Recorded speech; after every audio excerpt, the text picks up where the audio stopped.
Hello friends, ഇന്നൊരു red velvet കേക്കിൻ്റെ റെസിപ്പിയാണ്. ഈ കേക്കിൻ്റെ പ്രത്യേകത എന്തെന്നാൽ ഇന്ന് ക്രീം ചീസും വിപ്പിംഗ് ക്രീമും കൂടി മിക്സ് ചെയ്തിട്ടാണ് ഞാനത് ഉണ്ടാക്കാൻ പോകുന്നത്. ഇതിനായി ആദ്യം തന്നെ കുറച്ച് ബട്ടർ മിൽക്ക് ഉണ്ടാക്കണം.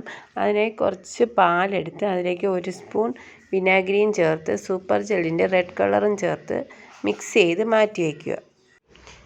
ഒരു ബൗളിലേക്ക് 1 കപ്പ് മൈദയും 1 സ്പൂൺ ബേക്കിംഗ് പൗഡറും 1/2 സ്പൂൺ ബേക്കിംഗ് സോഡയും ഒരു പിഞ്ച് ഉപ്പും 1 സ്പൂൺ കൊക്കോ പൗഡറും കൂടി ചേർത്ത് മിക്സ് ചെയ്ത് 3 പ്രാവശ്യം അരിച്ചു മാറ്റി വയ്ക്കുക. 4 മുട്ടയാണ് ഇതിനായി എടുത്തേക്കുന്നത്. അതിൽ മുട്ടയുടെ മഞ്ഞയും വെള്ളയും സെപ്പറേറ്റ് ചെയ്തിട്ടാണ് ബീറ്റ് ചെയ്തെടുക്കുന്നത്. 1 കപ്പ് പഞ്ചസാര മിക്സിയിൽ പൊടിച്ചെടുത്ത് മുട്ടയുടെ വെള്ളയുമായി ചേർത്ത് ബീറ്റ് ചെയ്ത് അതിലേക്ക് മുട്ടയുടെ മഞ്ഞ ഓരോന്നോരോന്നായിട്ടിട്ട് ചെറുതായിട്ട് ബീറ്റ് ചെയ്തെടുക്കുക. ഇതിലേക്ക് 1 സ്പൂൺ വാനില എസൻസും നേരത്തെ എടുത്തു വെച്ച ബട്ടർ മിൽക്കും കൂടി മിക്സ് ചെയ്യുക. ഇതിലേക്ക് 2 സ്പൂൺ സൺഫ്ലവർ ഓയിലും കൂടി ചേർക്കുക. കളർ കൂടുതൽ വേണമെങ്കിൽ നിങ്ങളുടെ ആവശ്യത്തിന് ഇച്ചിരി കൂടി ജെല്ലിൻ്റെ കളർ ചേർക്കുക.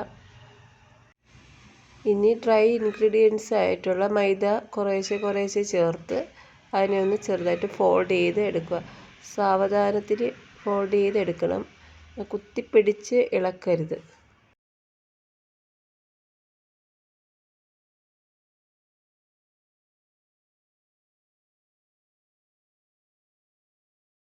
ഞാൻ 7 ഇഞ്ച് ബേക്കിംഗ് ട്രേയിലേക്കാണ് ഇത് ഒഴിക്കുന്നത്. ബട്ടർ പേപ്പർ ഞാൻ യൂസ് ചെയ്തിട്ടുണ്ട്. ബട്ടർ പേപ്പർ യൂസ് ചെയ്യുമ്പോൾ നമുക്ക് എളുപ്പത്തിൽ കേക്കിനെ ഇളക്കിയെടുക്കാൻ പറ്റും. 2-3 പ്രാവശ്യം ഒന്ന് ടാപ്പ് ചെയ്തതിന് ശേഷം ഓവനിൽ വെച്ച് നമുക്ക് ബേക്ക് ചെയ്തെടുക്കാം. സ്പഞ്ച് ഇപ്പോൾ റെഡി ആയിട്ടുണ്ട്.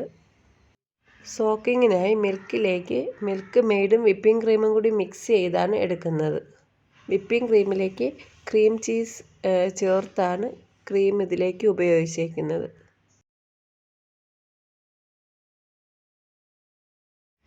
ക്രീം ചേർത്തതിന് ശേഷം മിൽക്ക് മെയ്ഡ് കുറേശ്ശെ ഇതിലേക്ക് യൂസ് ചെയ്തിട്ടുണ്ട്. കുറച്ച് ക്രീം ചീസും കൂടി ഞാൻ ഇടയിലേക്ക് യൂസ് ചെയ്തിട്ടുണ്ട്. അങ്ങനെ റെഡ് വെൽവെറ്റ് കേക്ക് റെഡിയായി. അതിൽ ചെറിയ ഡെക്കറേഷൻ മാത്രമേ ഞാൻ ഇതിൽ കൊടുത്തിട്ടുള്ളൂ. എല്ലാവർക്കും ഇഷ്ടമായെങ്കിൽ ലൈക്ക് ചെയ്യുക, ഷെയർ ചെയ്യുക, കമൻറ്റ് ചെയ്യുക.